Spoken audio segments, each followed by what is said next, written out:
chef de l'État sur les préparatifs du prochain sommet du G5 Sahel qui se tiendra bientôt à N'Djamena au Tchad. Le résumé avec Amadou Soufou et Loli Aya. 7 ans après sa création, le G5 Sahel qui regroupe la Mauritanie, le Mali, le Burkina Faso, le Tchad et le Niger s'emploie à relever des défis liés à la sécurité et au développement. Le prochain sommet prévu à N'Djamena permettra de redynamiser et consolider les acquis. Le 15 février, la présidence du G5 Sahel va passer de la Mauritanie au Tchad. Donc ce sera un moment essentiel chaque année, c'est un moment essentiel. Mais en plus, nous aurons aussi un sommet élargi à des partenaires, que ce soit la France, que ce soit les Nations Unies, que ce soit l'Allemagne, que ce soit tous nos partenaires majeurs qui nous accompagnent dans notre œuvre de lutte pour la paix, mais aussi pour le développement dans nos sous-régions. Avant cela, nous aurons le Conseil des ministres qui préparera le sommet donc, des chefs d'État. Nous sommes à un moment charnière quand même.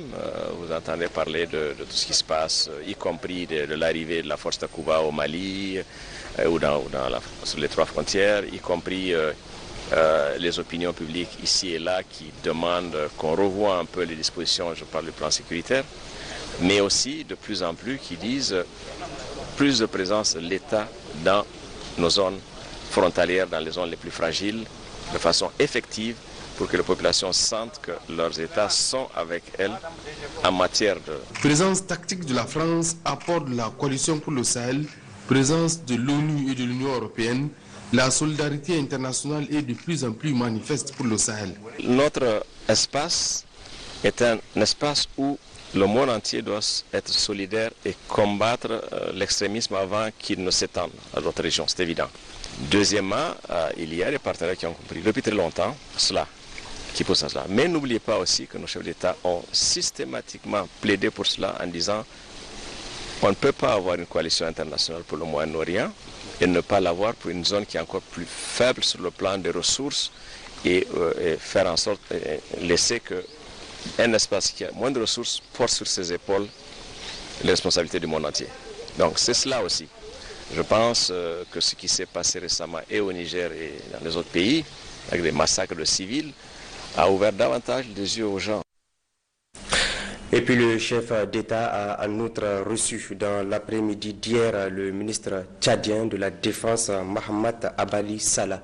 Nous retrouvons Amadou Soufou et Laoli Yahya pour le résumé. Présente à Niamey depuis samedi, une délégation tchadienne conduite par le ministre de la Défense, Mahamat Abali Salah, a initié des rencontres. Rencontres et séances de travail des 2 ministres, mais aussi entre les 2 chefs d'état-major de 2 pays élargis à la force Barkhane. Nous avons beaucoup de choses en commun, surtout dans ce domaine de défense, pas seulement dans le cadre de Sahel ou du bassin du lac Tchad. Donc nous avons fait des échanges et on est arrivé cet après-midi transmettre la salutation du maréchal, le président de la République du Tchad, à son homologue et frère, le président Issoufou. Et nous avons aussi eu la chance de rendre compte sur l'évolution des préparatifs du sommet des G5 Sahel qui va se dérouler dans quelques jours à N'Djamena. C'est une nouvelle étape dans le suivi des engagements communs pris à Nouakchott qui sera amorcé lors du sommet de N'Djamena. Objectif final, asseoir la stabilité et la paix au Sahel. Suite de cette édition, dans le cadre du lancement de la campagne pour l'élection présidentielle 2e tour, le président du RDR Tchangi, candidat de la CAP 21, a animé hier, 7 février 2021, à Tillabéri, un important meeting à l'arène de lutte traditionnelle. Ils étaient nombreux, les militantes, militants et sympathisants, à répondre massivement au rendez-vous. Nous y reviendrons dans notre édition de 20h30. Les femmes du réseau Paix et Sécurité de l'espace CEDEAO ont, avec l'appui financier du PNUD, rendu public une déclaration dans le cadre des élections apaisées au Niger. Le compte rendu est signé Assoumane Tijani et Nassirou Nakakali. Les périodes électorale étant souvent source de conflits du fait du comportement de certains acteurs, les femmes du Niger de toute sensibilité, grand-mères, mères, épouses, sœurs et filles, grandes médiatrices de la paix, réunies au sein du réseau Paix et Sécurité des femmes de l'espace CEDEAO, ont pris le taureau par les cornes afin d'éviter tout désagrément au cours du scrutin. Préoccupées par la situation sécuritaire et sociopolitique qui prévaut actuellement au Niger, ces femmes entendent, avec l'appui du programme des Nations Unies pour le développement PNUD, mettre tout en œuvre afin que les élections se déroulent dans un climat apaisé, et ce, à travers la sensibilisation des femmes. Car ces dernières, ainsi que les jeunes, constituent très souvent la cible privilégiée des fauteurs de troubles. Ainsi, les femmes de l'espace CEDEAO s'engagent solennellement à se mobiliser afin de transcender toutes les divergences et cultiver l'unité nationale et la paix si chère au Niger. Nous demandons aux acteurs de la chaîne électorale de respecter scrupuleusement les dispositions légales en matière d'élection et de bannir toute forme de violence comme mode de règlement. Nous les encourageons à poursuivre la concertation et le dialogue en vue des élections apaisées. Enfin, nous lançons un appel pressant à l'ensemble de la classe politique nigérienne pour un sursaut patriotique, aux leaders religieux et coutumiers et à tous les fils et filles du Niger d'intensifier les prières et les invocations pour une paix durable dans notre pays. À tous les médias d'accompagner le processus électoral avec professionnalisme. Nous osons espérer que les participantes à cette déclaration d'envergure régionale vont à leur tour relayer ces propos d'apaisement, d'accalmie et d'unité nationale pour des élections apaisées au Niger. Autre aspect de cette édition, la commercialisation du poisson dans la ville de Dosso constitue une véritable source de revenus pour les vendeuses, mais ces dernières rencontrent quelques difficultés dans son approvisionnement. Le point avec Annatou Ali Soumaïla et Haris Garba. Le poisson entre de plus en plus dans les murs culinaires de la population de Dosso. Jadis considéré comme un produit de luxe, les ménages l'utilisent aujourd'hui pour préparer divers mets au grand bonheur des membres de leur famille. On trouve toutes sortes de poissons sur le marché, dans entre autres ceux provenant des eaux douces, notamment les carpes, les capitaines et les sulures, que les femmes de ménage achètent pour les cuisines familiales. Puis, les surgelés qui viennent des contrées lointaines, vendus au niveau des magasins, qui sont le plus souvent achetés et frits par les femmes qui les revendent sur des étals. Pour les poissons d'eau douce, l'approvisionnement se fait d'une façon hebdomadaire à travers deux marchés riverains du fleuve, à savoir Ouna, dans la commune rurale de Sambera, et Bumba, dans la commune de Falmey.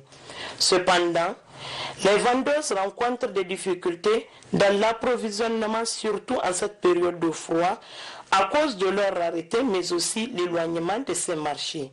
L'un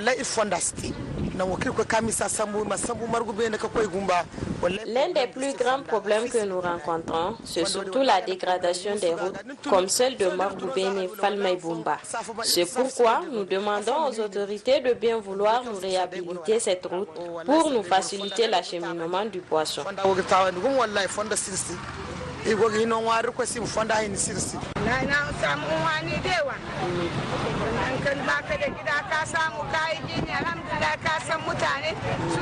Ce commerce est très rentable, car Dieu merci, nous subvenons à nos besoins, à ceux de nos familles, et nous avons même pu à construire des maisons.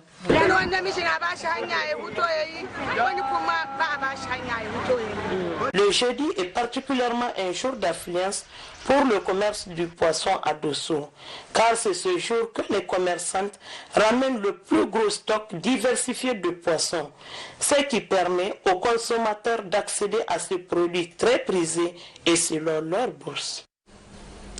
Dernier aspect de cette édition, l'avènement des motos en circulation aujourd'hui dans les villages les plus reculés, notamment celle de la région de Tawa, a complètement bouleversé la vie socio-culturelle des populations rurales, à l'exemple du transport de la jeune mariée. La découverte avec James Titi. Nous sommes dans le village de Ngwaldanya, village sur la commune de la Caille, département de Bouza, un village qui s'est vu un séjour le rythme des festivités de deux mariages d'une même famille, une véritable fête, une manifestation de joie, de retrouvailles, de fraternité, de solidarité qui a rassemblé notre famille, parents, amis et connaissances des villages environnants. Une festivité dénommée Agay, marquée par une série de manifestations culturelles, tam-tam, danse, youyou de femmes, une manifestation très riche en couleurs marquée par des remises de cadeaux et autres gestes aux familles des jeunes mariés en guise de soutien en ce moment de dépenses énormes.